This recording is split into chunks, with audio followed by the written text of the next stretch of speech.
buenas noches a todos. Hoy, 15 de febrero, reiniciamos, bueno, por este mes, lo que es las conferencias virtuales de nuestros invitados a la Academia Mexicana de Ortodoncia. Damos gracias al Colegio Nacional de Cirujanos Dentistas por dejar que esta nueva modalidad, ¿sí?, pueda permitirnos continuar con el objetivo de la Academia Mexicana de Ortodoncia, que es la actualización. Gracias al presidente, al doctor Carlos Carmona, a todos los involucrados en esta forma de conexión, al doctor Rey y a todo el personal que estaba atrás de todo este trabajo. Para los que no me conocen, soy la doctora Elba Karin Camacho Mercado, actual presidenta de la Academia Mexicana de Ortodoncia, y nos va a acompañar a partir de esta fecha al doctor Jorge Gutiérrez, que es nuestro secretario. Hola, buenas noches. Nuestro invitado es el doctor Jorge de Jesús Rangel Chávez, con un gran currículum, donde principalmente lo que él trata es que nosotros llevemos el conocimiento del otorrino en conjunto con la ortodoncia. El tema de hoy es la propuesta de un nuevo paradigma en el crecimiento facial. Adelante, doctor Jesús, por favor. Muchas gracias, doctora Karin, doctor Jorge, muchas gracias. Los controles igual muy amables. Quiero mostrarme realmente agradecido de la oportunidad que se me da de expresar estas ideas. Cuando a través de Facundo, a quien le agradezco obviamente que nos haya permitido entrar en contacto, el poder tener un acceso a una información que se considera valiosa, debe uno justificarla ante la opinión de todos ustedes. Yo la considero valiosa y agradezco que se me dé la oportunidad de expresarme. Sin embargo, quienes tendrán que calificarla son ustedes. Y uno de mis retos, o por no decir el más grande que yo tengo, es entusiasmarlos a ustedes a asomarse a esta dinámica. No a mi dinámica, a una dinámica que propone analizar conceptos desde puntos de vista que no son los usuales. El primer punto de vista que no es usual es que estamos siendo entrenados a lo largo del tiempo, hemos sido entrenados para resolver problemas, no para promover salud. En ocasiones me gusta decir, deberíamos ser ciencias de las enfermedades, no ciencias de la salud, puesto que no promovemos salud. Y así ha sido durante, vamos a decir, medicina galénica, 2000 años. El hecho es que hoy, el siglo XXI, nos da algo que no tuvimos antes: tecnología para demostrar funciones.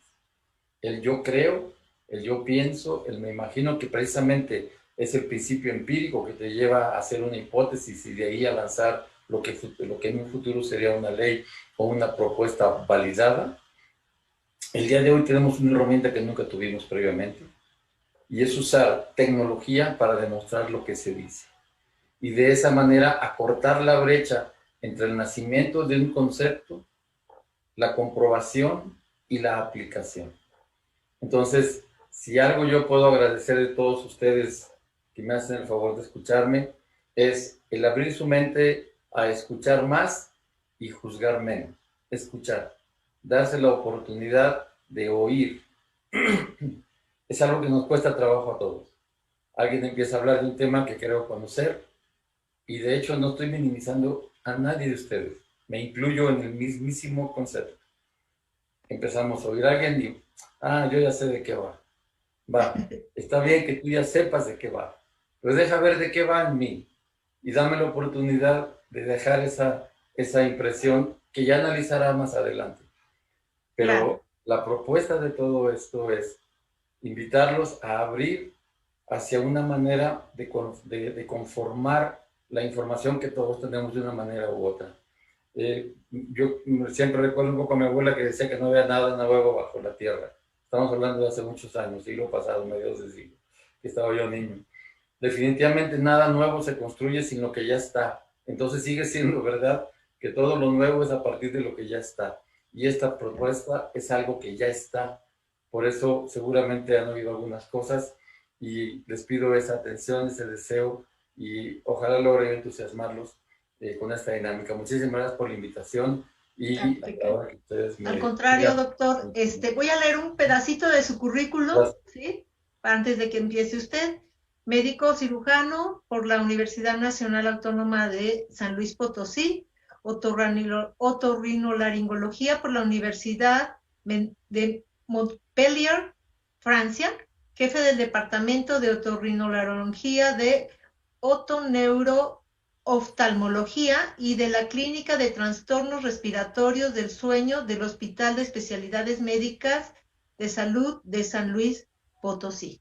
¿Sí? Entonces, muy pequeño porque si no, no vamos a poder iniciar, doctor. Ahora sí, cuando usted guste, ya podemos iniciar. Muchísimas gracias. De nuevo, bienvenidos todos. Soy Jesús Rangel Chávez. Siempre le pongo una rayita al apellido porque me acuerdo mucho de mi mamá. Entonces, soy el doctor Rangel Chávez, a sus órdenes, estoy en San Luis Potosí. Y mi hospital es el Hospital de Especialidades Médicas de la Salud. También trabajamos en el Hospital Lomas, pero básicamente este es mi centro. Y la plática de hoy es esta palabra que hemos llevado a conformar, tratando de decir, no podemos hablar de nariz sin hablar de boca, puesto que el piso de la nariz es el techo de la boca. Y yo no puedo influenciar cualquier trabajo en mi nariz que no se represente en la boca. E igual manera, trabajo en la boca que no se represente en la nariz. No estoy hablando de dientes, estoy hablando de boca, boca en general. Entonces, me ha llamado mucho la atención desde siempre la infancia, un proceso de desarrollo, un proceso que me gusta decir es único, la infancia es única, es un tiempo que es finito y definitivamente irrepetible.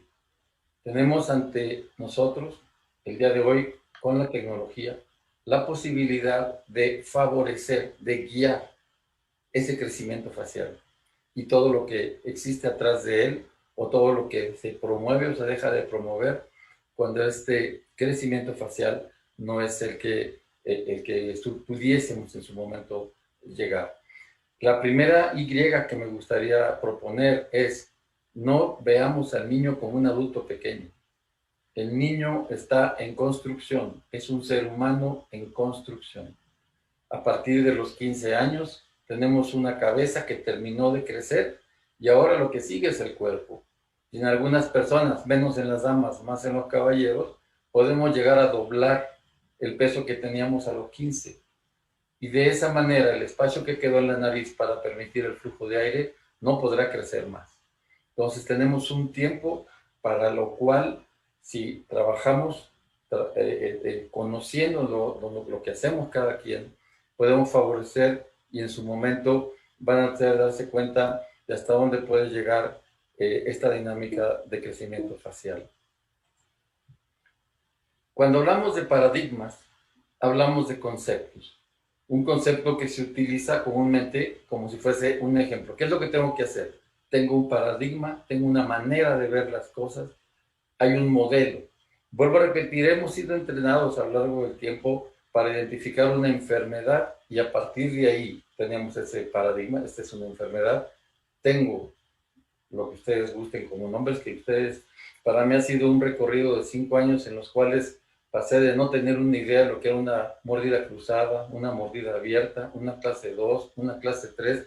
Hoy la otorrinolaringología, la pediatría, no puede, la medicina general, todos los médicos generales que ven chicos, los médicos familiares que ven niños, no podemos seguir permitiéndonos ignorar la terminología y entenderla. Entenderla no significa que nosotros vayamos a meter la mano, significa que la entiendo en ese valor.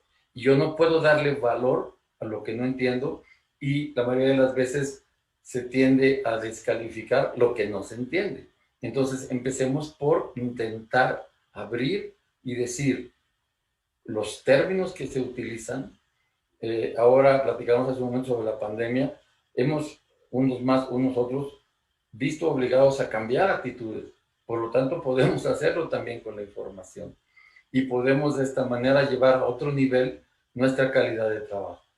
Lo que sí es evidente es que a través de los años, cualquier rama de la medicina puede ver, en este caso, la rinología, la estomatología, no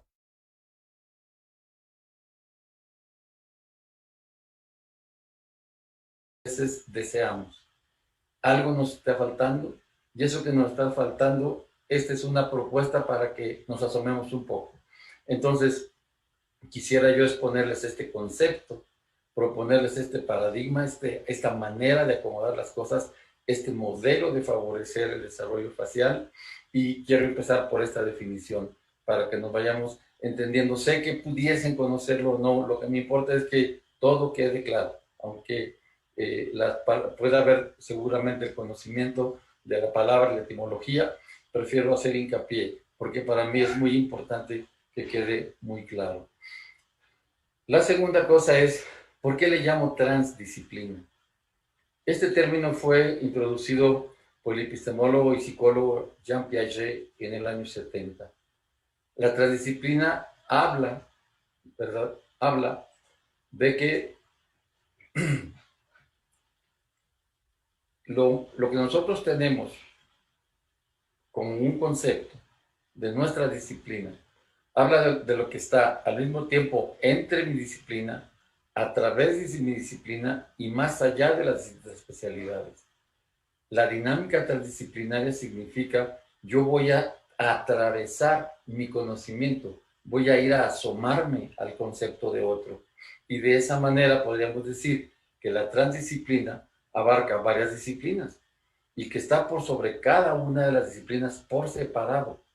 El ámbito de acción es superior al de cada una de las especialidades. Cuando utilizamos el término de multidisciplina, de interdisciplina, una multidisciplina, yo puedo tener un paciente que tiene un trastorno cardíaco y sé que tengo que hablar al cardiólogo. Estoy en un hospital, voy a mandarlo. Tengo una multidisciplina. Una interdisciplina. Tengo una persona que tiene un problema de tos y sé que el neumólogo está ahí. Entonces, sé que trabaja en la misma vía que yo. Entonces, trabajamos de una manera interdisciplinaria, pero finalmente él hace su trabajo y yo hago el mío. El fundamentar un manejo transdisciplinario es generar un diseño que visualice lo que hace cada una de esas especialidades. Cómo integro varias disciplinas para un bien común, para un fin común, en las que todos tenemos entonces una meta común, que es el crecimiento facial, el desarrollo de ese ser humano a través de su crecimiento facial, guiando en su momento determinado con un motivo común, crecimiento armonioso de ese niño. La rindostomatología entonces tendría que comenzar por la nariz. La nariz es un órgano encargado de adecuar el aire inspirado para su utilización en los pulmones. Tenemos que ver a la nariz como un puerto de entrada, un hub, una interfase. La nariz está recibiendo el aire como viene. Ninguna otra cosa entra a nuestro cuerpo si no ha sido o bien catalogada, si es un alimento depurado, aseado, cocinado, si está en nuestra piel. Tenemos diferentes barreras. La nariz no. La nariz es en sí misma un lugar de recepción y un lugar de acondicionamiento del aire. Y a eso le llamamos alveolizar el aire. Voy a preparar el aire para que al llegar al alveolo tenga la mejor posibilidad de capturar ese intercambio gaseoso de oxígeno, de dióxido de carbono, y es una tarea monumental cuando un poco más adelante rebasemos los números. Entonces, es un órgano que tiene su trabajo, es adecuar ese aire inspirado para que al llegar al pulmón no irrite, no intervenga, no dificulte el intercambio gaseoso. Y eso le llamo yo alveolizar el aire. Si volteamos a ver de nuevo la pirámide nasal, que sería el piso de nuestra nariz, es el maxilar superior y a su forma es el paladar duro. Puede resultarnos obvio, pero no tan obvio. No tan obvio, porque entonces hace mucho que esto sería una plática de hace 30 o 40 años y no una plática del 2021. Entonces, en el momento que digamos, compartimos una estructura ósea que es el maxilar superior, en su porción hacia la nariz se llamará piso de la nariz, pero hacia abajo es el paladar duro, y el paladar duro tiene enormes cantidades de funciones y obviamente también enormes residentes, que serían los dientes en su momento determinado. Entonces, pasando, no, y quiero hacer mucho hincapié en la odontología, cuando hablamos de diente. Aquí estamos hablando de boca, el conjunto, en donde uno de sus tantos componentes son los dientes. Entonces es una encrucijada anatómica a la que, bueno, es de veras complejo estar teniendo que decir algo así hacia mí en los últimos años. ¿Cómo se pudo ignorar tanto tiempo esta enorme encrucijada anatómica en la que van a converger diversas estructuras musculares, dentales, óseas, y cuya coordinada interacción depende del crecimiento facial? Trabajando con la estomatología, con estomatólogos o con ortodoncistas, con odontólogos, con odontopediatras, conocí la ley de Sicher o el principio de Sicher, médico de la escuela vienesa, que durante la época de la Segunda Guerra Mundial huye de Viena y se instala en Chicago. Y tiene un principio que dice: cuando el músculo entra en conflicto con el hueso, el que se rinde es el hueso. Y en la boca tenemos un músculo que es el rey de los músculos, se llama la lengua, son 17 músculos, y la lengua debe tener, y es una de las principales o formadoras o deformadoras de ese crecimiento facial, mas no por propósito, sino porque simplemente tiene un volumen el cual necesita alojarse en una cavidad que llamamos boca. Eso debe llamarnos la atención y decir: tengo estructuras que debo respetar su comportamiento y de igual manera su interacción. Entonces la ritmoestomatología quiere hacernos o propone: vayamos a ver qué va de la nariz y vayamos a ver qué va de la boca y cómo no podemos separarlos, o no debemos más bien separarlos. Me gustó acuñar este término de función nasobucal. ¿Por qué razón? La razón fundamental es: la función de la boca, o la función bucal, se inicia entre la 18ª y 24ª semana de gestación. Y es cuando se inicia una succión llamada no nutritiva. Está el niño bebiendo el propio líquido de su mano. Esta no está todavía coordinada con deglución, pero va a promover el desarrollo de lo que vendrá a ser la succión nutritiva una vez que ese niño nazca. Y por lo tanto va a desarrollar la adquisición de habilidades de alimentación. Entonces estamos hablando de una dinámica en la cual es nuestra fuente de energía. Necesitamos observar la boca como una proveeduría de energía que requeriría altas demandas de parte de un órgano maestro que es el cerebro. A partir de la 32ª semana de gestación, inicia esa maduración de la coordinación, succión-deglución, que dará al momento en que nazca ese bebé una succión, o promoverá o facilitará la succión nutritiva. Sin embargo, el sistema respiratorio obviamente no está funcionando, se enfoca básicamente en un desarrollo bronquialveolar, en preparar esa zona que va a recibir semanas después ese oxígeno y que tendrá que ser la base que cimenta el seguimiento de la vida. La vida ya comenzó, la vida ya se lleva a cabo durante todo el proceso, los 3 tercios de ese embarazo, la vida está ahí, pero al nacer requeremos respirar o se acabó todo lo que había antes. Entonces, la función del sistema respiratorio se enfoca básicamente en el desarrollo broncoalveolar hasta la 28ª semana de gestación. El surfactante pulmonar es un químico que va a permitir ese intercambio de oxígeno y de dióxido de carbono. La mayoría de los bebés prematuros son viables cuando el surfactante permite el intercambio gaseoso. De hecho, el uso de esteroides, que ahora están tan de moda por la dinámica del COVID, pero al niño se le intenta madurar a través del esteroide para permitir ese intercambio gaseoso. Finalmente, esa maduración pulmonar llegará a las 36ª semana de gestación.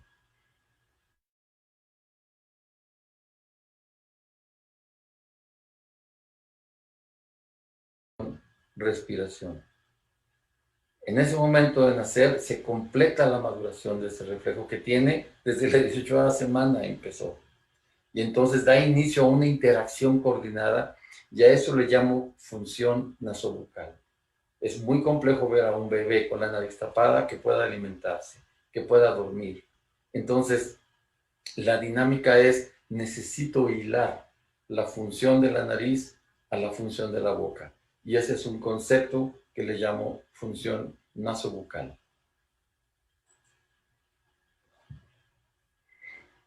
Entonces, la rinostomatología propone a ustedes una propuesta abierta, una propuesta desde el deseo de progresar, con la mayor humildad posible, con el gusto de entusiasmar lo que cada uno de ustedes en su momento pudiese haberlos guiado a querer ser médicos, ser estomatólogos, ser cirujanos, ser otorrinos, ser lo que sea. O sea, nuestra profesión tuvo que haber sido una ilusión. Ir ahí a tocar un poco con estas palabras y decir, vamos a crear una dinámica de interacción transdisciplinaria que incorpore de manera sistemática la evaluación y la promoción de la mayor eficiencia posible en la sincronización de esta cascada de funciones, una cascada de funciones que se inicia en la nariz. Entonces, la cascada funcional inicia con la respiración nasal. Esta respiración facilitará la succión en el caso de lactancia materna. Cuando nosotros vemos un bebé que abre su boquita con una pirámide, con una, vamos a decir, un paladar alto, a veces se atraviesa el concepto, es que el paladar asciende. No, el paladar deja de descender. Nació ascendido para poder dar cabida al seno materno, para que entre la aureola, para que el pezón pueda acomodarse entre el dorso sobre la lengua y el paladar, entre la parte final del paladar duro y el inicio del paladar blando, e inicie la dinámica de succión. Una dinámica que genera esta coordinación muscular, y claramente vemos a un niño que cuando se alimenta con la lactancia materna, no nada más se cansa más, lo cual favoriza un buen sueño, sino que también come menos, porque ese agotamiento físico es secundario a una succión que requiere de esta coordinación. Durante los siguientes meses vendrá una masticación vigorosa, y esa masticación, de nuevo, regamos a la encrucijada muscular, esa encrucijada donde tendrán que encontrar su lugar cada uno de los músculos que promueve, no nada más la masticación, que promueve el movimiento del bolo alimenticio.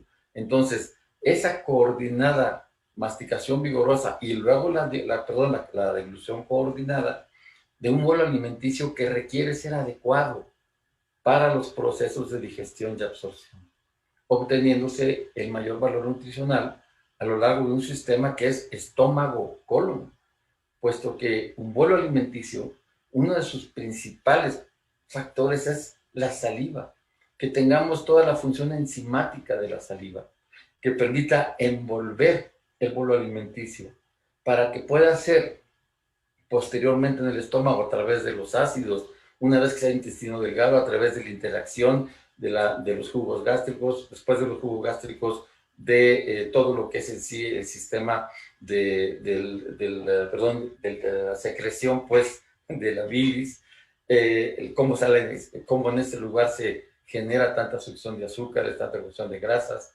pero tendrá que llegar hasta el colon. Y en el colon tenemos uno de los principales factores de captación de moléculas que nos permiten generar también enzimas y nos permiten generar.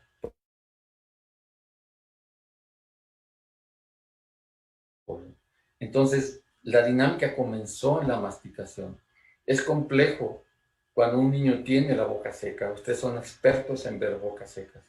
A partir de ahí ya comenzó mal, sin querer exagerar, pero dando su valor, ya comenzó mal la digestión.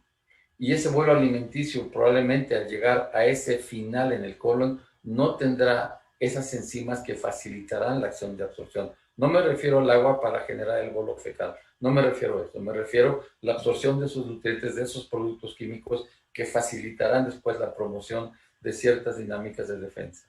Entonces, es muy importante dar a entender que esta cascada funcional que empezó en la respiración va a promover que ese bolo alimenticio esté completado con la salivación, adecuadamente deglutido y comience los procesos de digestión y de absorción a lo largo de todo el sistema de estómago hasta el colon. Asimismo, una vez que podemos respirar y nos nutrimos, ahora necesitamos alcanzar las etapas de sueño profundo y de sueño REM, o sueño de movimientos oculares rápidos, sueño MOR en español. Como nos vamos, siempre ponemos REM, Rapid Eye Movement.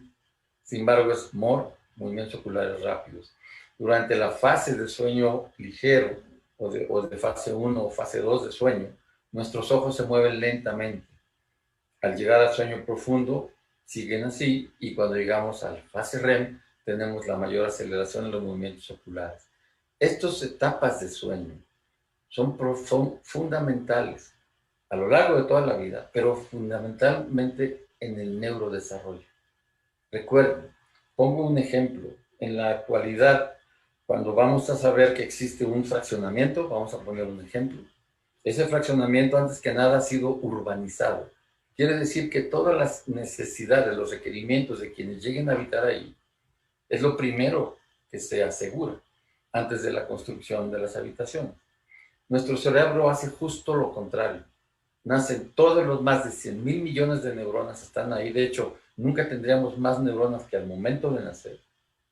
Y en ese momento, una vez que nacemos, comienza la urbanización del cerebro, comienza la interconexión, comienza la formación de los núcleos neuronales. Y para ello se requiere una enorme cantidad de energía. Podemos hablar de que durante los primeros 2 años de ese bebé, su cerebro será por sí solo consumidor de hasta el 60% de la energía que ese bebé logró ingresar a través de su estómago, a través de su comida.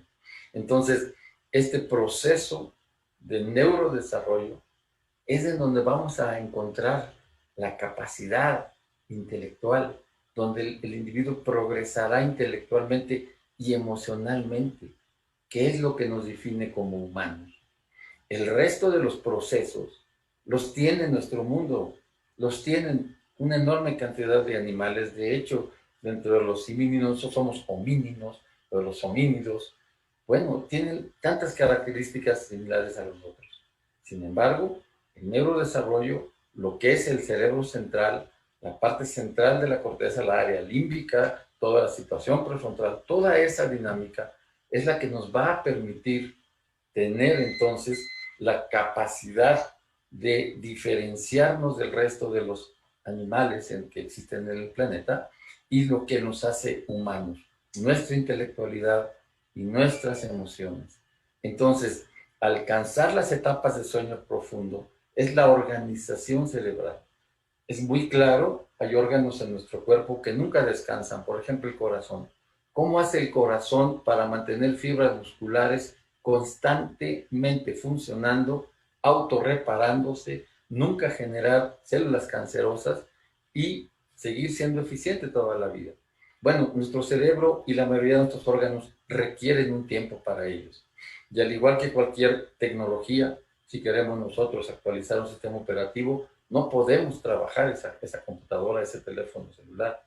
O bien está el sistema operativo trabajando para él, o bien está trabajando por nosotros. Y así vamos en los ejemplos. No podemos cambiar aceite con el motor andado, no podemos parchar una llanta jalando con el auto. Entonces necesitamos etapas en las que tenemos forzosamente que organizar, y hay que organizar memoria, hay que organizar privilegiar cuál es la memoria que quedará guardada, las memorias que serán eliminadas, y vuelvo a repetir, nuestro cotejo emocional que nos distingue como seres humanos. Entonces, cuando hablamos de esa cascada funcional, se inicia con la respiración. Probablemente el ejemplo que me gusta poner más es, nadie de nosotros discute que si baja la corriente eléctrica, como ahorita que se fue aquí en el hospital, si baja la corriente eléctrica, todo el mundo sabemos que estamos en un problema, pero no forzosamente percibimos que una disminución en el ciclo y en la capacidad respiratoria es un problema. No lo vemos como tal. Entonces, necesitamos ser conscientes de que la electricidad es a los sistemas computacionales lo que el oxígeno es a nuestro cerebro y a la vida de nuestro cuerpo. Y en ese momento empezaremos a darle más valor a tener esta cascada funcional que inicia en la respiración, se continúa con la adecuada alimentación, la promoción de seguro alimenticio, la extracción de los nutrientes hasta el colon y finalmente con el sueño, que permitirá la integración de nuestro cerebro y de nuestras funciones humanas, lo que nos hace humanos, vuelvo a repetir. Entonces, vamos a comentar un poquito sobre lo que es en sí la nariz. Entonces, es un órgano, vamos a hablar un poco ahora sí de la nariz. Entonces, el concepto de rinoestomatología está ahí, sus preguntas, sus dudas, más adelante tendremos la suerte de poder intercambiar un poco, contestar, etcétera. Pero hasta aquí hago la primera pausa al decir, rinoestomatología, de esto es lo que va. ¿Y cómo? Ustedes como estomatólogos, como odontólogos, como ortodoncistas, ortopedistas, cuando estemos hablando de un niño, dense cuenta del rol trascendental que tienen en el desarrollo de ese ser humano. Un diente apiñado, una mordida abierta, nos habla de un niño que tiene un problema que va desde su respiración hasta su sueño. Y entonces ustedes pueden decir, yo no me eduqué para ver trastornos de sueño, estoy de acuerdo. Para eso la formación transdisciplinar. Sabemos que hay alguien que sí lo hace. Pero por lo pronto viste a esa personita, viste a ese niño o a esa niña y le diste la oportunidad de que alguien se ocupara de algo que para ti fue relevante. Y de eso va el inicio de todo esto. Entonces, voy a pasar a la nariz. Un momentito. Entonces, la nariz es un órgano fundamental que merece más atención de lo que con frecuencia recibe. Y eso lo digo en la medicina en general. Y en ocasiones en la otorrinolaringología parece que, al revés, parece absurdo que yo lo diga, pero créanme que así es y más adelante lo voy a demostrar. Entonces vuelvo a repetir, es una cámara de comunicación, es una interfase, es un puerto entre el medio ambiente y el sistema respiratorio, convirtiéndose en la primera línea de defensa de todos los órganos de nuestro cuerpo. Aquí es un tema interesante cuando hablamos de defensa y más ahora que estamos hiper, mega, recontra sensibilizados con nuestro compañero COVID-19, 20 y 21 y quién sabe cuántos más seguirán actualizándose los siguientes años. Por lo pronto, la mejor línea de defensa que puede tener cualquier ser humano es la adaptación a su medio ambiente. La adaptación a su medio ambiente. Hasta antes de las vacunas y los medicamentos, vamos a decir, funcionábamos como Mac, éramos capaces de sobrevivir en nuestros medios ambientes. Hoy funcionamos como Windows y vamos a tener que estarnos metiendo antivirales de manera recurrente, vamos a tener que estar favoreciendo nuestros procesos para adaptarnos a la vida en la que estamos ahora. Una de las cosas que ha cambiado enormemente en los últimos 250 años a partir de la revolución industrial y la mega aceleración, el siglo pasado se le llamó el siglo de la aceleración, como una rueda que tenía 5.000 años de descubierta, en el siglo XIX se pone en un tren o en un auto y en el siglo XX está en la luna. 5.000 años rodando para finalmente volar y terminar en la luna en un periodo de tiempo de 60 o 70 años. Aceleración, el siglo de la aceleración. Bueno, esa aceleración también tuvo como efecto el que hubiese la utilización de innumerables partículas que no existieran en la Tierra, simplemente o estaban bajo tierra, o estaban bajo agua, pero no estaban en el medio ambiente. Entonces, nuestra nariz es un órgano que tiene que ir a copar con esos microorganismos nuevos, pero también con las partículas. Ahora que estamos utilizando la computación, las pantallas táctiles son el resultado del uso de una tierra rara que son 17 elementos que descubrieron a final de los 80. Se llaman tierras raras. Esta, la Eurotropium, la 17, es la que tiene la mejor capacidad de conducción electromagnética, lo cual permitió la función de pantalla táctil. Recuerden, en el 2007, la mayoría de ustedes seguro que sí lo recuerdan, cuando el señor Jobs hizo el primer anuncio fabuloso de ese primer iPhone. Ningún otro equipo tenía una pantalla de ese tipo, no existía la pantalla táctil. Bueno, todos aquellos que hayan nacido a partir de ese año tuvieron que convivir con todas las partículas suspendidas en el aire promovidas por las tierras raras. Y eso durante los cientos de miles, millones de años previos, cuando menos los 300.000 años de la última evolución hacia que lo que somos ahora como Homo sapiens, nunca existió. ¿Y quién tiene que confrontarse hacia ello? La nariz. Y en ese momento no hay mejor defensa que la adaptación. Entonces, aún en situaciones extremas, transforma el área ambiental inspirado en condiciones ideales de humedad, de calor intraalveolar, imitándolo, permitiendo pues ese intercambio gaseoso. A eso, vuelvo a repetir, le llamo, o me gusta llamarle alveolizar el aire. Para 95% del aire inspirado durante el sueño debe pasar sin esfuerzo por la nariz. Un poquito adelante, si hay el tiempo, profundizaremos en esto, pero nosotros tratamos teniendo alrededor de 6 a 8 mil respiraciones cada noche.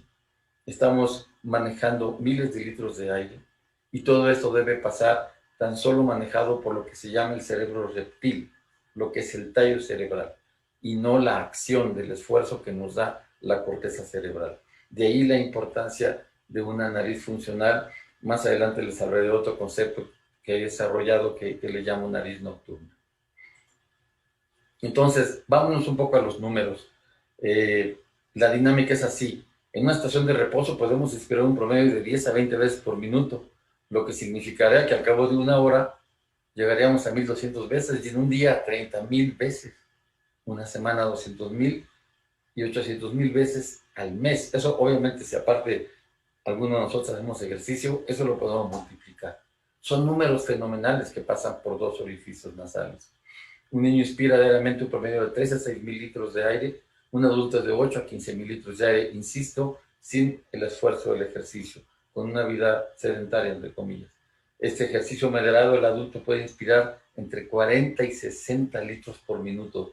Estos son números que son en mí, desde que los conocí, digo yo, la nariz en realidad es un órgano bastante incomprendido. No se le da el valor que tiene con esta cantidad de trabajo que tiene que realizar.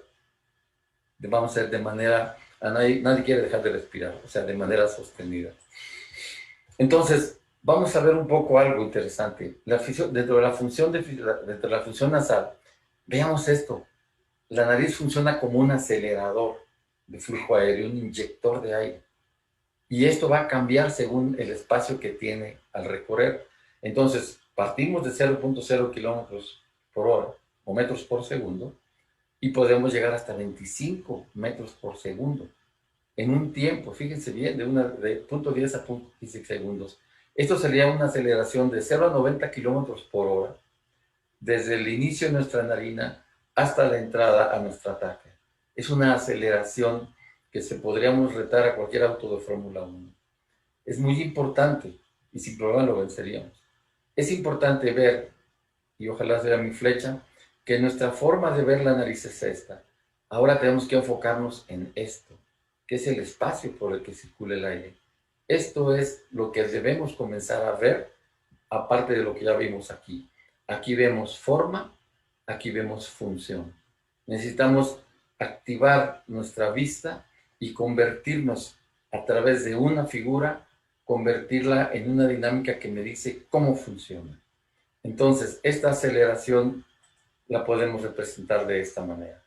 A partir de la computación en biología y en medicina, estos estudios están hechos fundamentalmente para garantizar que el spray que estás usando llega a donde dicen que va a llegar.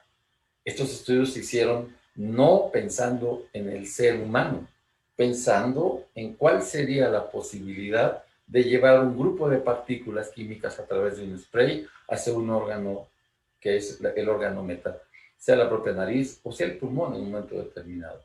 Entonces, el meato medio, que es este que está aquí, es por donde comunicamos a nuestros senos maxilares. Entonces, observen cómo aquí tenemos una escala que va de 0 a 6 kilómetros por hora, la entrada en la nariz, la máxima aceleración que se hace en el momento que se estrecha. Vamos un poquito más adelante a hablar de las leyes físicas que hacen esto. Quisiera pues ir en tiempos respetando, pero algún día podremos platicar mucho de física y entender que necesitamos incorporar la física para entender la nariz. La nariz no deja de ser un conducto que va a conducir fluidos aéreos. y esos fluidos van a ser influenciados por una temperatura, y todo esto se conoce como la termodinámica de los fluidos. Y aunque sea humana, y aunque sea nariz, no deja de ser un tubo caprichoso que tiene que respetar leyes físicas de la termodinámica. Entonces, la aceleración va de 0 a 6 kilómetros de la nariz, pero a partir de que llegamos a lo que todo el mundo habla de la vía aérea, no hablamos de la nariz, hablamos de la rinofaringe. Es la rinofaringe. De hecho, los CBCTs se me hacen extraordinarios. Lo que más se trabaja en ellos es rinofaringe, vía aérea, que para mí ya es vía aérea posterior e inferior. Entonces, en esta zona cambiamos radicalmente aceleración de 6 a 10, 12 kilómetros por hora, perdón, metros por segundo, hasta la máxima acción, pasando la epiglotis y entrando a la tráquea, que llegaría a un promedio de 25 metros por segundo, 90.3 kilómetros por hora, más o menos. Entonces, fíjense bien cómo la nariz es un inyector de aire que va a estar constantemente facilitando que ese enorme volumen de aire llegue eficientemente a los pulmones una vez que ha sido alveolizada para favorecer ese intercambio gaseoso, sacar el dióxido de carbono y continuar ese estado estable de funcionamiento en la vida del ser humano. También podemos ver la temperatura. Nuestra nariz puede promover hasta 12 grados centígrados durante el tiempo en que pasa el aire por la nariz. Tenemos esta dinámica en donde nuestras células, tenemos una hilera de células que se llaman ciliadas, que tienen cilios, las cuales transportan una capa de moco, y la moco a su vez captura las partículas suspendidas en el aire, siendo esta barrera no solamente de defensa, sino, como vuelvo a repetir, de habituación. Y aquí un video para que vean unos pequeños cilios, cómo se mueven los cilios. Esta es una de tantas millones de células ciliadas que existen dentro,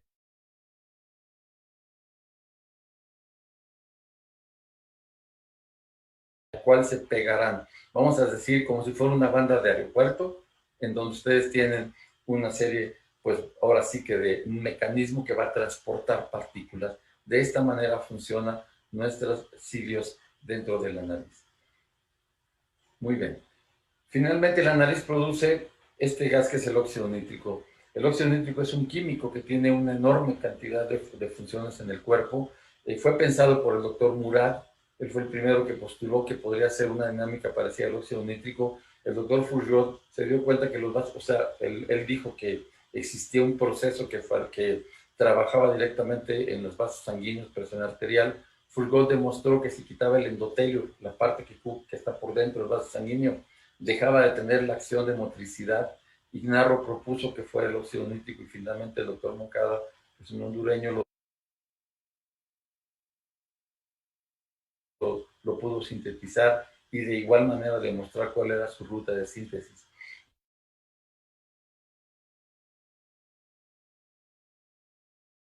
Reacción inmune, movilidad ciliar en la nariz, un broncodilatador para permitir el mejor paso del aire, modulación de función alveolar, regulación de tono vascular, hemostasia, neurotransmisión. Es un gas que genera neurotransmisión cerebral y tiene mucho que ver en la inflamación crónica. Y para mí es interesante, pues, decir que los senos maxilares, nuestros senos maxilares en la nariz, producimos hasta 49 veces más óxido nítrico en los senos maxilares que en la nariz, y es otra manera de enriquecer el aire. Entonces podríamos decir que nuestra nariz humedece, calienta, filtra y finalmente enriquece el aire, y a este proceso al que le llamo alveolización del aire.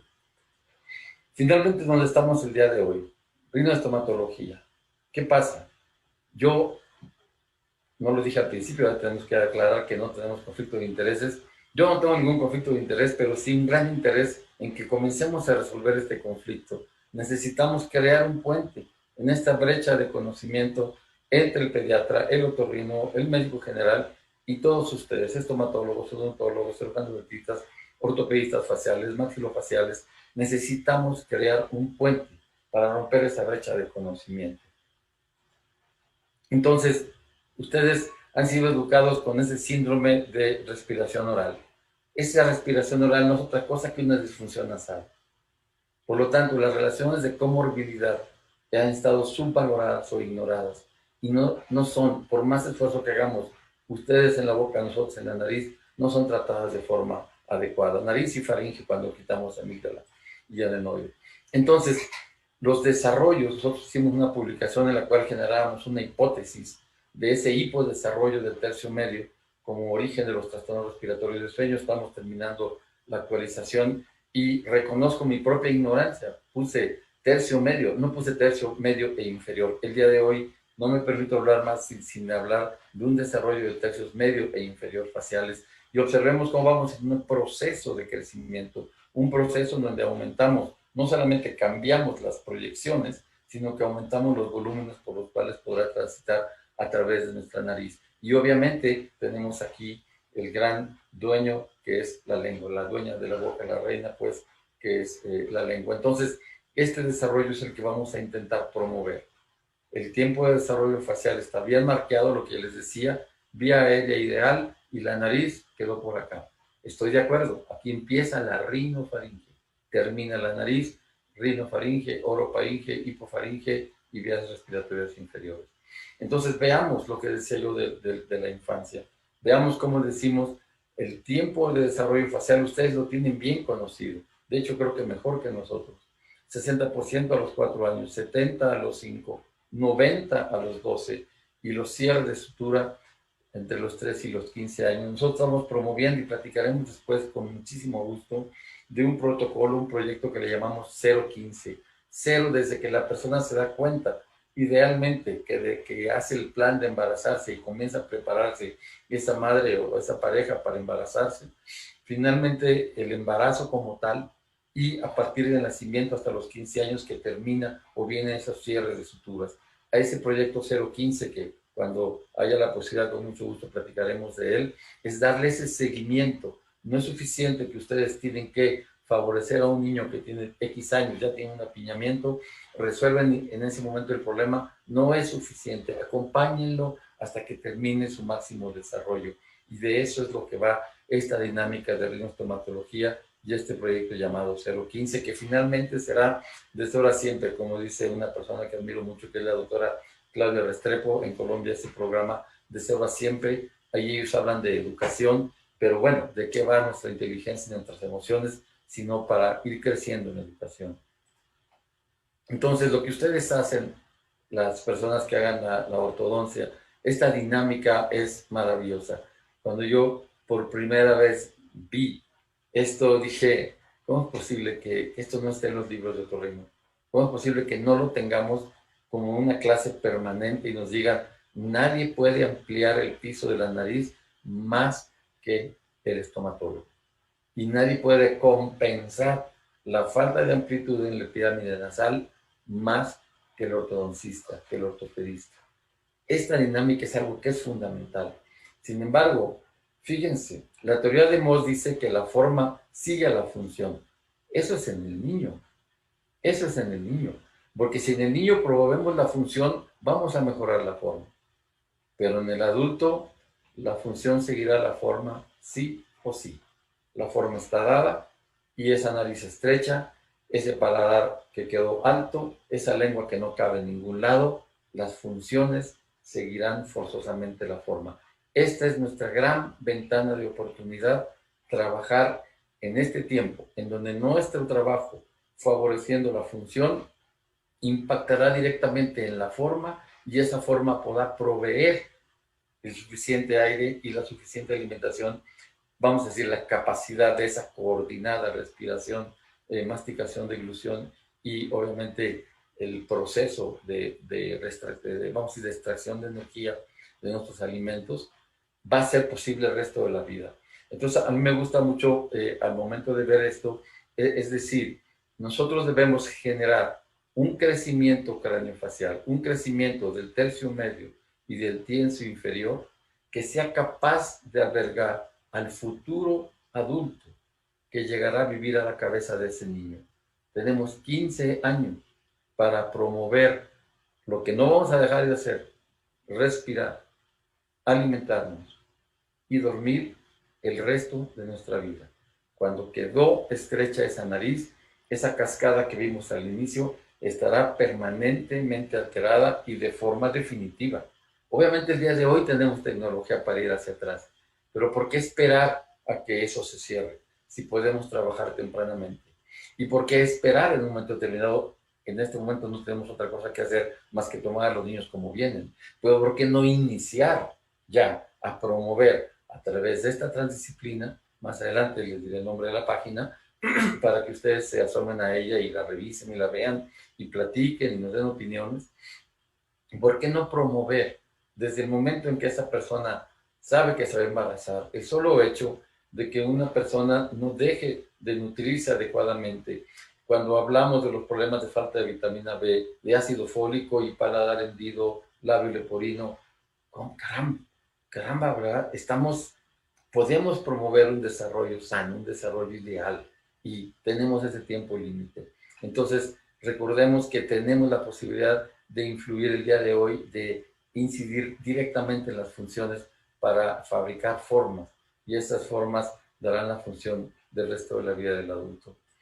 Entonces, la propuesta de generar salud, la Reina de Estomatología quiere proponer salud, promoción del desarrollo facial, conscientes de los efectos saludables provocados en nuestros pacientes. Necesitamos todos nosotros reaprender fisiología humana, reaprender función.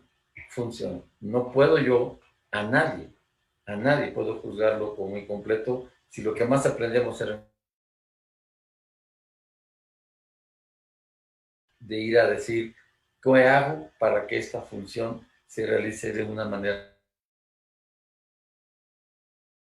Quisiera concluir.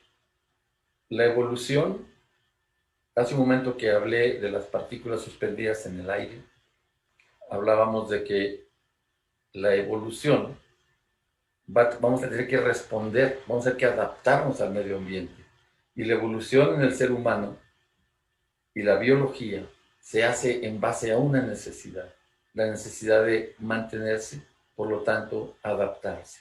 Entonces, la evolución es una historia que espera ser contada. El día de hoy podemos nosotros ir a ver cómo eran fósiles. A mí, en nuestro grupo hay un hombre gigante que es el doctor Paul Ehrlich, que es un biólogo evolucionista. Él es un hombre que se ha asomado y me siento muy honrado, y todo el grupo, con el deseo que él ha tenido de asomarse hacia nosotros. Él es un hombre que hablaba sobre la sobrepoblación, y que en el año 90 fue acreedor al premio Crawford Prize, otorgado por la Academia Sueca de Ciencias, la misma que otorga el Nobel, pero otorga el Crawford a las ciencias no consideradas en el Nobel. Paul es un biólogo evolucionista, él está colaborando con nosotros, y de hecho es alguien que nos puede contar enormemente esa historia, la historia de lo que han visto en la evolución, una historia que está esperando ser contada. La epigenética, que es la manera como se van a poder expresar nuestra carga genética, ¿qué la va a favorecer? Lo que estamos haciendo en rindoestomatología es promover que exista la posibilidad de la mejor expresión posible. No quiero que caigamos en los errores que vivimos algunos de más de padres, otros de niños, de los famosos niños bebé Einstein. No podemos generar genio. Lo que sí podemos es promover que lo que trae ese muchacho, esa niña, ese niño en su cerebro, en su capacidad física, físico-atlética, tenga la mejor plataforma para expresarse. Entonces, la epigenética es una historia esperando a ser escrita. ¿Qué va a pasar con un niño? ¿Qué pasa con esto de la educación? Nosotros nacemos como una computadora, lo quiero poner el ejemplo. La diferencia entre nosotros al nacer y una computadora es que la computadora tiene ya una lista de todas sus capacidades, y uno va propositivamente a buscarla. Ningún ser humano trae una lista de para qué sirve. Estoy seguro que si Cristiano Ronaldo hubiera nacido en medio del desierto del Sahara y fuera un beduino, nunca hubiera podido jugar fútbol. Quiere decir que entonces la epigenética, nuestro cerebro es un hardware que requiere drivers. La educación son los drivers. La educación es un driver esperando, ahora sí, encontrar a su hardware. O bien, este cerebro tiene mucho hardware esperando que le pongan drivers. Drivers en costumbres, en uso, en idiomas, etcétera, etcétera, etcétera. De eso va la educación. Sembrar información esperando despertar un driver, un hardware que pueda promover el desarrollo de un niño. Entonces, hoy podemos promover esa evolución. Somos el Homo evolutis, dice un mexicano fabuloso que es Juan Enríquez, con Z, búsquenlo, Juan Enríquez. Hoy podemos favorecer a través de la epigenética esa evolución. Entonces, tenemos que recordar que ahora estaremos cada vez más enfrente de la inteligencia artificial contra esa inteligencia emocional. Estamos en una era de posverdad, ciencia contra influencers, el relativismo, la posmodernidad, pues igual no, aunque la ciencia diga que sí. Entonces, la promoción por, creo yo, favorecer la estomatología es una promoción por la prevención, prevenir. Y el crecimiento facial guiado en base de todas estas funciones que vamos a promover y prevenir que no sean adecuadas.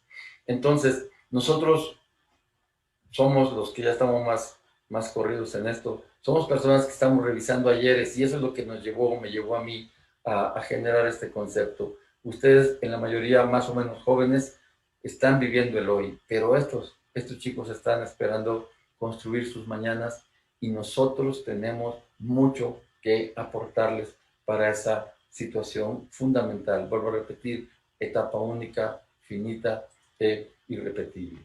Entonces, lo que se necesita, pues, decía este hombre que es un gran matemático antes de que fuera pues expulsado del Trinity College, donde estuvo Isaac Newton.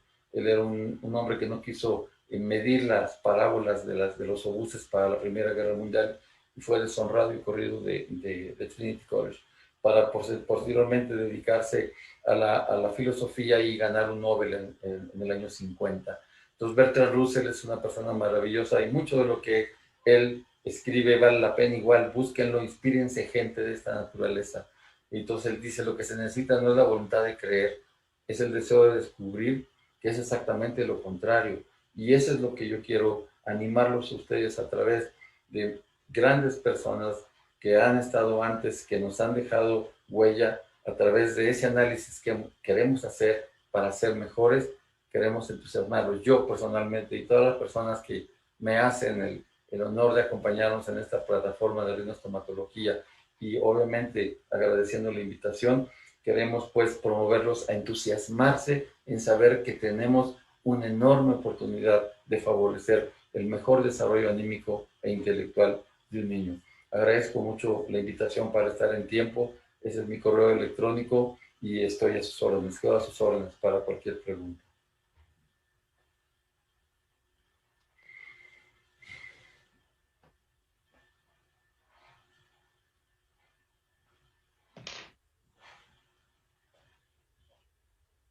Sí, muchas gracias. Pues muchísimas gracias, doctor José de Jesús Rangel. Muy interesante su conferencia. En realidad, sí, el ortodoncista debe estar completamente involucrado porque no son instancias diferentes, sino todo lo contrario, ¿sí? Sino todo lo contrario. Tenemos algunas preguntas de quienes nos están escuchando, ¿sí? Se las voy a ir preguntando, no sé si el doctor también le haya llegado alguna. Una de estas es, ¿cuál es la cantidad de aire en promedio por zona de la rinofaringe en niños, adolescentes y adultos? ¿Se refiere a los litros de aire inspirados? Yo creo que sí. Pues Sí, nosotros porque no, dice cantidad. sí, la cantidad debe ser litros de aire, porque el volumen lo medimos en litros de aire, ¿verdad? Sí. Lo que hacemos. Entonces, como comenté, podemos estar respirando de medio litro a 1 litro cada minuto. Es lo que tenemos, dependiendo de nuestra intensidad respiratoria y dependiendo un niño más chico a un niño más grande. Los volúmenes van variando y esos volúmenes llegan a ser 6, 7 mil litros al día hasta 15 mil litros al día en un adulto. Entonces, son volúmenes variables. Lo importante es que es una dinámica que nos deja ver una enorme transporte de litros de aire. Entonces, esos son los números, los pueden encontrar fácilmente en estas revistas de medicina computacional. Muy bien, doctor. Claudia Juárez. Buenas noches, doctor. ¿Qué tan permeable es el paladar? Mi pregunta es, si el paciente tiene escozor en el paladar, ¿podría ser un problema a nivel de nariz? Bueno, me da mucho gusto saludar a Claudia. Una cosa que es importante es que los niveles de humedad en nuestro cuerpo, todas las cavidades requieren tener un nivel de humedad. Falta de humedad generará una resequedad, esa resequedad se manifiesta por comezón, secomiciento, por esa misma situación que ella menciona. Como el exceso de humedad también tendrá su consecuencia que es contraria a la función. Entonces, el hecho de respirar por la boca, el hecho de respirar por la boca nos debe orientar a por qué razón no se funciona esa nariz y cómo viene en cascada. Si estamos pasando nosotros el aire, cualquiera de ustedes que lo quiere hacer en este momento puede respirar profundamente por su nariz, hacer meter aire y sacarlo, y volver a meter aire y sacarlo. Y ahora abran su boca y metan aire y vean la diferencia. El aire entra seco, el aire entra frío. Ahora háganlo 15 a 30 mil veces al día y tienen escozor, y tienen molestia, y tienen tos, y tienen irritabilidad, y tenemos una disfunción. ¿Y qué pasa con esa estructura fantástica que es el esmalte dental? Ninguna estructura generada por el cuerpo humano es más fuerte que el esmalte dental. Y una dinámica que se habla, y no estoy diciendo que no tengan razón en la promoción del aseo y el consumo de chatarra, etcétera, pero es la resequedad la que fragmenta el esmalte. El esmalte no lo atraviesa un microorganismo por sí mismo y el azúcar no lo transporta. Es la resequedad uno de los factores fundamentales que fractura el esmalte y ahora sí, la oportunidad de penetrar ese diente y generar una carie. Entonces, la boca seca tiene, entre otras cosas, como dijimos, de la digestión, también esos problemas que menciona Claudia y obviamente directamente dentro de los problemas de caries. Está bien, muchas gracias, doctor. Una pregunta más, dice, ¿cuál es la capacidad volumétrica en un niño respirador oral respecto a un niño con una respiración nasal normal? Es que el volumen es el mismo. La cosa es como si tú usas un inyector de aire, ese inyector hará que entre más aire. Existe una dinámica muy interesante. Por supuesto que es mucho menos difícil respirar por la boca. No dio el tiempo de hablar de leyes físicas, pero la boca opone una menor resistencia al paso del aire que la nariz. Entonces, cuando tenemos necesidad de meter mucho aire, fácilmente respiramos por la boca. Pero la boca ni humedece, ni caliente, ni filtra, ni enriquece con óxido nítrico. Entonces, perdemos una cosa y ganamos otra. Pero el volumen es el mismo. El volumen es exactamente el mismo. La cosa es cuánto aire logra entrar. Y, por ejemplo, vemos a cuántos chicos que tienen problemas de bronquitis asmatiforme o verdaderos asmas bronquiales, y el solo hecho de ser un respirador oral y de entrar el aire frío y seco es un factor desencadenante de esa crisis. Ahí tenemos una disminución de un volumen secundaria a una situación que va en contra de una adecuada función bronquiolgular. Muchas gracias. El doctor Jorge, no sé si tenga alguna pregunta.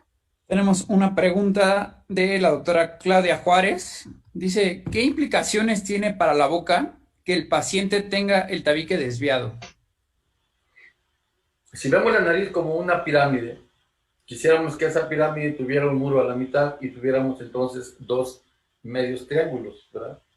Entonces, el septum, mientras más la desviación septal, mientras más anterior sea, es más en la dinámica de obstrucción. Vámonos a la entrada del cuarto. Si yo tengo una puerta, ¿qué volumen ocupa la puerta en el volumen de una habitación? ¿Qué volumen ocupa la puerta de la Burj de Dubái en comparación al edificio? Entonces ahora simplemente la dejamos entrecerrada e inutilizamos todo el edificio. Entonces, mientras más hacia la puerta, mientras más anterior es una desviación, generará más resistencia. Y al generar más resistencia, disminuirá el volumen de aire que puede entrar. No el volumen de la capacidad de esa persona, no, el que puede entrar. Y mientras más posterior, menos problemas voy a tener de flujo nasal. Entonces, una desviación septal anterior, a mí me gusta decir, ahora sí hablemos de las épocas anteriores, vas a un antro, estoy de acuerdo que hay una puertita así para que nomás entres de uno por uno, pero por favor, cuando hay que evacuar, abran 10 puertas y sálganse rápido. La puerta es el sitio de mayor resistencia para entrar y salir. El septum nasal al desviarse anterior es el punto que generará mayor resistencia por el crecimiento colateral del cornete y una válvula nasal ineficiente. Muy bien, doctor, gracias. Otra pregunta del doctor José Carlos Frías. Dice, ¿en sus estudios existe alguna variación importante en el tamaño del seno maxilar posterior a un proceso de disyunción palatina? Esos son temas en los cuales tenemos, por ejemplo, ahora estamos trabajando con Cristian y con la doctora Restrepo en esas mediciones. En realidad es que cada quien veía las cosas nada más viendo lo que quería, o sea, hace lo que le ocupaba, por así decir.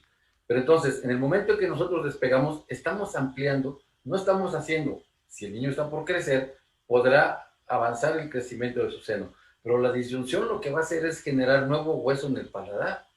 Y de hecho esa disyunción, si yo tengo el cartílago original y después de la disyunción necesito que este cartílago nuevo se haga hueso, eso es la masticación y por eso el problema de las regresiones y de los contenedores, pero necesito que siga el cartílago de crecimiento. Entonces no estoy haciendo una injerencia directa sobre el seno maxilar, eso seguirá en el crecimiento del tercio medio. Lo que estoy haciendo es ampliar la base de la nariz. A mí me gusta decir esto, esta es la nariz del recién nacido y esto es lo que da la boca. Vean nomás el volumen que podemos obtener en la misma pirámide gracias a ese descenso. Y lo que hace la disyunción es esto, para después favorecer eso. Gracias, doctor. Bien. Una pregunta más, dice, ¿cuál es su experiencia en la utilización de conformadores nasales en pacientes con labio paladar hendido? Los he visto, yo no participé hace muchos años con el doctor Mina Céspedes, pero no soy una gente que siga trabajando en ello.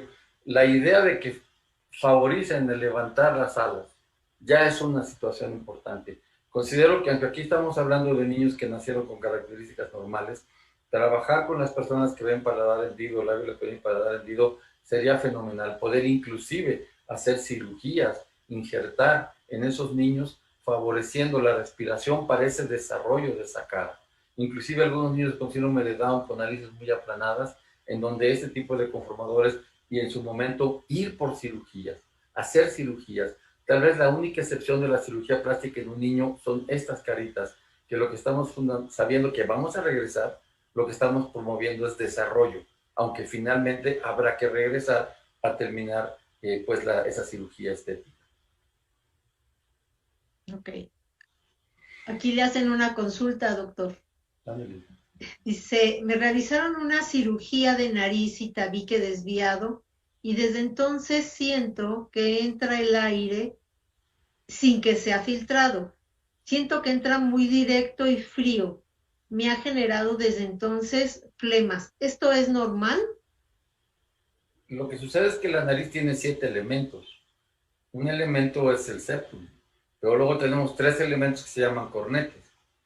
¿Cómo sabemos que tenemos cornetes? Bueno, cada que hace frío o que lloramos se nos tapa la nariz. Algo tuvo que distenderse, pasa el frío, pasa el llanto y se retrae. Entonces, en ella pudieron haber trabajado el septum, pero ¿qué hicieron con los cornetes? Si hicieron alguna turbinectomía, si quitaron, por ejemplo, hay personas que les gusta quitar parte del cornete, hemitubectomía. De hecho, hay un síndrome que se llama síndrome de nariz seca, y es en donde una cosa es ir a reacomodar los elementos que están en la nariz, y otra cosa es que esos elementos pierdan función.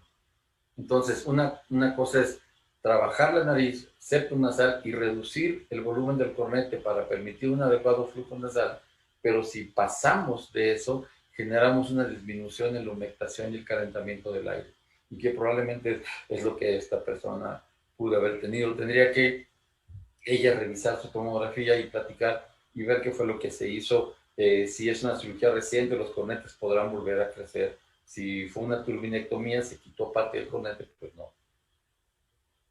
Doctor, otra pregunta. Sí. La doctora Guadalupe Velázquez dice, ¿qué tanto afecta a un paciente el uso prolongado de la nasofalina para lubricar la nariz a diario? Bueno, la nafasolina no es un lubricante, la nafasolina es un vasoconstrictor. Entonces, cuando tenemos un cornete grande, para hacer un ejemplo, un cornete es un globo grande lleno de globitos chicos. Cuando viene el frío o viene el llanto, los globitos chicos se inflan y entonces inflan el globo grande. La nafazolina, la oximetazolina, o sea, el Afrin, el gotinal, son vasoconstrictores. Entonces, al momento de aplicarlos, tenemos una constricción y un aumento secundario al vaso del volumen del aire.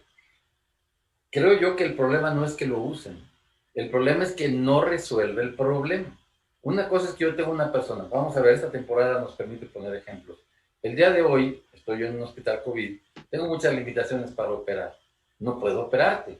Entonces, voy a usar la nafazolina, aunque aparte yo utilizo un lubricante, utilizo el aceite de almendras dulces, y dulces porque hay amargas, así que lo aclaro, aceite de almendra dulce. Entonces, si pones 1 o 2 gotas, ahora sí lubricas la nariz. Cuando alguien me dice, es que yo lubrico con agua de mar, ¿me pueden ustedes decir quién que haya ido al mar y sale del agua? Estoy de acuerdo que sale con la piel mojada, pero húmeda. ¿Desde cuándo la sal humecta? ¿Qué acaso no la poníamos? El óxido nítrico se descubrió desde los sumerios para que no se echara a perder la carne. No es resecar la carne porque le pones sal. ¿De dónde me sacan que el agua de mar lubrica la nariz? Por favor. Una cosa es que laves con agua de mar, pero lubricar es una antítesis. Entonces, lo que yo aconsejo al usar un vasoconstrictor es agreguen un humectante. Y yo uso el aceite de almendra porque hay en cualquier farmacia. Pero como vienen en frascos, yo lo que tengo aquí en el consultorio son gotitos de gotas de ojo. Esos los lavo, los dejo limpios y les digo, ponga aquí y ahora sí aplíquese 1, 2 o 3 gotas. Hay algunas farmacias que todavía tienen la forma magistrales y tienen aceite gomenolado, mentolado, eucaliptol, pueden hacerlo más espeso, más fluido, pero una cosa es que yo deje que pase más aire y otra cosa es que provea humectación. Entonces, quien tiene que usar cualquier vasoconstrictor, ojalá se proveyera de 2 conceptos. Uno, es una resolución transitoria, no definitoria del problema obstructivo. Y 2, acompáñalo de un humectante que favorezca la función nasal en lo que se puede operar o en lo que se puede hacer el gesto que haya programado su médico. Entonces, ahora es mi pregunta. ¿Pueden usar el Afrin al mismo tiempo con el aceite de almendras, doctor? Absolutamente. Primero el agua, luego el aceite, ¿verdad? Primero el agua, luego el aceite. Entonces, a mí me dicen, es que se va a hacer adicto. No, somos adictos a respirar todos. Y en el momento en que pones el vasoconstrictor, pues respiras y duermes. Pero es importante decir, no es la solución. No es la solución, es transitorio. Es en lo que se promueve, en lo que llega la autorización, en lo que cae el tiempo. No es la solución. Y veo personas que empiezan con un frasquito para 3 semanas y terminan con 3 frascos por semana. Sí. ¿Me explico? Es Entonces, como adictivo, ¿verdad? es una mala conceptualización. Claro que es muy útil utilizarlo. Agreguen la lubricación. Y yo digo aceite de almendra porque es lo más fácil, ¿eh? Pero repito, no te gusta la almendra, busca alguna farmacia de estas anteriores y bueno, no te pongas mentol en el frío porque vas a sentir la nariz congelada, ¿verdad? Pero puedes usar, de hecho habría una gota que se llamaba Lubricril, que luego lo quitaron en el laboratorio de Sofía, tiene 10,000 gotas de ojos y se olvidó del Lubricril. El Lubricril tenía eucalipto, mentol y eucalipto diluido en el clenbuterol, que es el aceite, pues, propiamente dicho. Y entonces eso te generaba te refrescaba la nariz muy agradablemente. Entonces, buscamos un oleoso.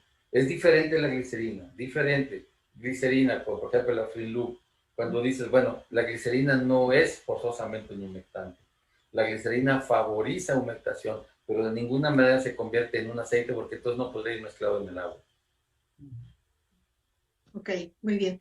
Aquí hay una muy buena pregunta de la doctora Juárez. Dice, entonces, ¿cuáles serían las preguntas mínimas que debería hacer el odontólogo en relación al funcionamiento de la nariz antes de referir al paciente a una consulta con un otorrinolaringólogo? Si nos vamos a los niños, el solo hecho de que tenga una alteración de la segunda dentición me está hablando de que respira mal. El observar su posición en su cuerpo, su boca abierta, el que esté el niño medio esperando en el consultorio medio dormido, la inquietud del niño que está totalmente fuera de control, vamos, tenemos una serie de indicadores de alguien que está cansado, que está de mal humor, que trae la boca abierta, la boca seca, sus caries, su lengua seca. Todos esos indicativos nos dicen está respirando mal. Pero si nos vamos de esto que queremos promover de la rinoestomatología, es decir, es que la boca seca en este caso, y el hecho de que respire y el hecho de que tenga esos dientes así, es la resultante de que esa cadena de funciones se alteró. Y eso te obliga, y por eso queremos generar esa cadena de funciones. Y entonces vayamos directamente a decir, vamos hacia atrás. Yo estoy teniendo este niño aquí, ¿dónde empezó? ¿Qué es lo que realmente le falta? Tenemos varias cosas, tenemos cuestionarios, hemos trabajado, tenemos toda una metodología que cuando llegue el momento, con muchísimo gusto, se pondrá a la consideración de todos los que les interese. Claro que sí, doctor. Muchas gracias. Una pregunta más. Dice, ¿cuál es el tratamiento sugerido para un paciente con rinitis alérgica y cuál es su pronóstico si esta es recurrente? Tenemos que poner una gran cuestión. ¿Hasta dónde yo tengo un problema de adaptación y hasta dónde tengo una verdadera alergia? De hecho, México es uno de los países más retrasados en alergia. Busquen el mapa de distribución de alergias, búsquenlo en Francia, búsquenlo en Estados Unidos, búsquenlo en Europa, y tienen un mapa geográfico. No esperamos los cactus que hay aquí en San Luis metidos en la selva maya o allá en el desierto de Sonora. Entonces, ¿soy alérgico a qué? Las alergias respiratorias, ¿soy alérgico a qué? ¿Es una alergia estacional? ¿Es una alergia definitiva? Entonces, estamos atrasadísimos en la dinámica de alergia. Entonces, lo primero que habría que ver es una alergia verdadera. Si es una alergia verdadera, nunca se va a quitar. La alergia verdadera estará siempre ahí y de ahí van las vacunas. Pero necesito saber qué voy a vacunar. Entonces, una cosa que para mí es muy importante es decir, si el fenómeno alérgico creció una hipertrofia en el cornete, disminuye el tamaño del cornete para que pase mejor el aire y tendrás una opción de controlar tu alergia. Pero si tienes un cornete grande, una nariz tapada, más la alergia, bueno, puedes imaginar la pesadilla que tiene ese adulto o ese niño, ¿verdad? Entonces, necesitamos avanzar mucho en las dinámicas de alergias. Y vuelvo a repetir, estamos en una época en donde hay tantas partículas suspendidas en el aire que habría que hacerse la pregunta, ¿qué tanto estoy enfrente de una concentración desconocida y mi cuerpo se está adaptando? ¿Y qué tanto en realidad soy un alérgico verdadero? Muy bien, doctor. Pues muchísimas gracias. Bueno, pues podríamos seguir, pero me hacen así, me hacen así. Sí, vamos a muchísimas gracias, doctor Jesús Rangel Chávez. Verdaderamente es un tema bueno, ¿no? Independientemente para el ortodoncista, para el odontopediatra, yo creo que es muy, muy importante y para el dentista de práctica general, porque en realidad a ellos llega primero estos pacientitos, ¿no? Totalmente. Nosotros tenemos la página de rinoestomatología, tal cual rinoestomatología.org. Ahí estamos en construcción. La rinoestomatología es un concepto que está recibiendo información e información. Métanse a ver esa página, rinoestomatología, todo en minúsculas.org, y van a ver, por lo pronto tenemos 11 diferentes especialidades. Estamos hablando de psicología positiva, de evolución, de lactancia, el rol del ginecólogo, del pediatra, del otorrino, del estomatólogo, el rol del... Me importa tanto la psicología, en donde dejemos de ver la psicología como algo que va a resolver un problema establecido y lo veamos como algo que va a promover un desarrollo emocional más positivo, un encontrar tus habilidades, un saber de qué vas, qué traes adentro de ti, cómo promover que un niño se sienta en el deseo y rodeado de ese, vamos a decir, ese acompañamiento a decidir, a ir hacia adelante, no verlo como alguien que tiene un problema. O sea, ¿cómo podemos realmente, insisto, en este siglo XXI, convertirnos en formadores de seres humanos? Y en eso no puede pasar sin el rol de la estomatología. No puede, no puede. Necesitamos que ustedes vean el trascendental rol que tienen en el desarrollo humano. Esto es fundamental para todos y cada uno de ustedes. Sí, por supuesto. Pues muchísimas gracias, doctor Jesús Rangel.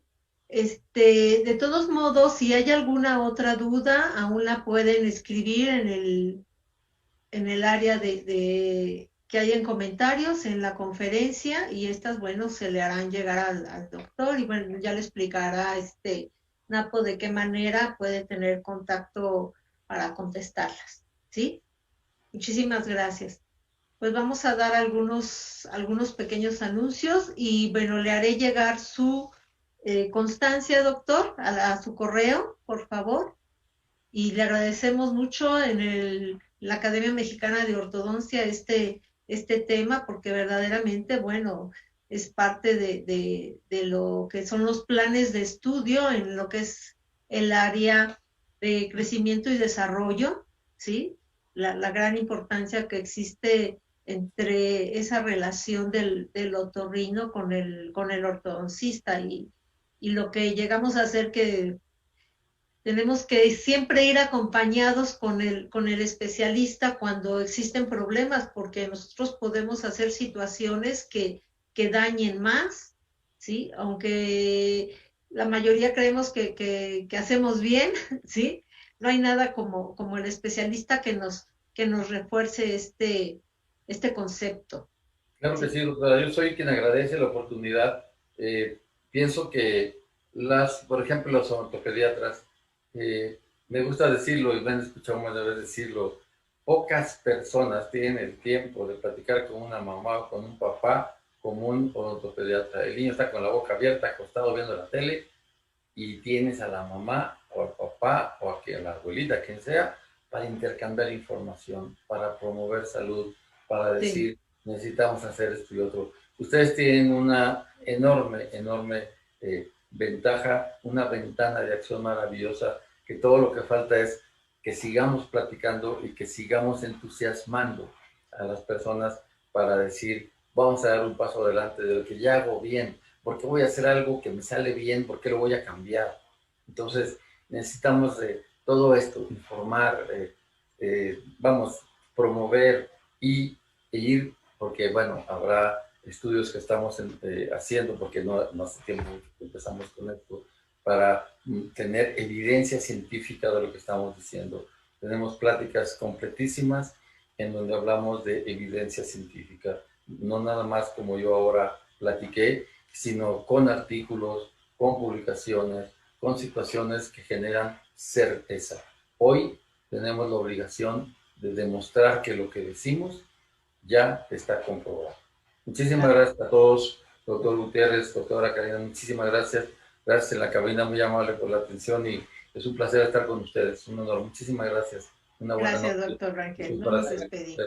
Vamos a darles unos anuncios. Doctor Jorge, por favor, Jorge Gutiérrez. Bueno, quiero recordarles que vamos a tener el Congreso de la Academia Mexicana de Ortodoncia el 1 y 2 de noviembre de este año con el tema Mejorando la Práctica Ortodóntica. Vamos a tener la presencia del doctor Antonio Silva Oseguera de México y también a la doctora Leticia Galeano González, que es de Paraguay, y va a ser el congreso en el Centro Médico Siglo XXI. Entonces, para que lo tengan agendado, ojalá que la situación mejore para poder estar en el evento presencial. Claro que sí. Gracias, doctor Gutiérrez. También les recuerdo de nuestro Congreso 26, Congreso Internacional en Acapulco, 19, 20, 21 y 22 de septiembre. Todos ya queremos regresar, ¿sí? Es un congreso, Enrique Chavarría Pérez, a honor del doctor Chavarría, y se llama Reencuentro con Amigos, ¿sí? Hay varias especialidades, pero dentro de lo que respecta a ortodoncia, tenemos confirmado al doctor Wong Moon. Sabemos que él tiene protocolos para lo que son las correcciones ortopédicas, al doctor Mesías Rodríguez con lo que es la técnica Strike Wire simplificada, y algunos otros ortodoncistas como la doctora Claudia Casanova, que nos habla también de lo que es Rottweiler. con respecto a los boletos del 1 y 2 de noviembre, el costo del boleto es de 1,500 pesos, pero como en virtud de la pandemia, vamos a continuar con nuestra oferta, como quien dice. Van a quedar inscritos a lo que es la Academia Mexicana de Ortodoncia y al colegio, ¿sí? En esta semana ya entregaron los boletos y bueno, vamos a empezarles a dar toda la información en lo que es la página del colegio, ¿sí? Con los coordinadores de las universidades, para que nos puedan acompañar y nos podamos ver, aunque sea de 1,5 metros, ¿sí? Pero ojalá ya pueda hacer esto una realidad, ¿de acuerdo? Pues muchísimas gracias, agradecemos nuevamente al Colegio Nacional de Cirujanos Dentistas por permitirnos a la Academia Mexicana de Ortodoncia transmitir nuestras conferencias virtuales, ¿sí? No dejar el hecho de lo que es la actualización, muy interesante esta vez, porque es parte de uno de nuestros principales objetivos, ¿sí? Al doctor Carlos Carmona, presidente del colegio, al doctor Ray Bosch, a toda la gente que está por detrás, que nos apoyan para realizar este tipo de eventos, a Napo, que es el que nos da luz verde. Muchas gracias, Napo. Y les recuerdo el encuentro virtual que será la semana que entra. Es el encuentro de estudiantes de los diferentes posgrados. Y ese es en la mañana a las 9 de la mañana, ¿verdad, Napo? A las 10, sí, a las 9 nos reunimos con los alumnos para revisar todo lo que es la estructura del internet e iniciamos a las 10. Ya les mandaremos la liga también para que nos puedan escuchar. Es muy importante este punto en lo que respecta a casos clínicos e investigaciones de las universidades. Pues sin más por el momento, muchas gracias. Muchas gracias a todos por acompañarnos, por dedicar algo de su tiempo y esperemos que les haya gustado. A mí me gustó mucho la conferencia, doctor Rangel. Gracias. Doctor Jorge Gutiérrez, gracias. Gracias y felicitaciones al doctor Rangel, excelente plática, me gustó mucho el contenido y también la experiencia que él tiene. Creo que es importantísimo trabajar hoy en día de manera multidisciplinaria como lo plantea él y me parece una excelente aportación su conferencia. Muchísimas gracias, muy contentos. Gracias, de verdad me siento muy contento y vuelvo a repetir, mi agradecimiento va por permitir expandir esta idea y listo para recibir todos los comentarios con muchísimo gusto. Muchas gracias, muy amable, muy contento. Gracias. Gracias, doctor. Pues buenas noches a todos, cuídense mucho, usen su cubrebocas y sigamos vestidos de astronautas. Un tema importante, cúbranse la nariz, recuerden el coronavirus. Exactamente. Como si fuera un USB. El USB tiene un puerto específico, no es un ScanDisk, no, es un USB.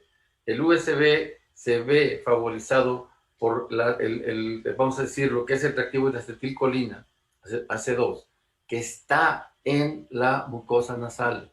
El coronavirus entra por la nariz, es la principal puerta de entrada por la nariz. El hecho de que las personas que tengan hipertensión utilizan esos tipos de químicos que favorecen que con menor carga viral más fácil se infecta, por eso los mayores se infectan.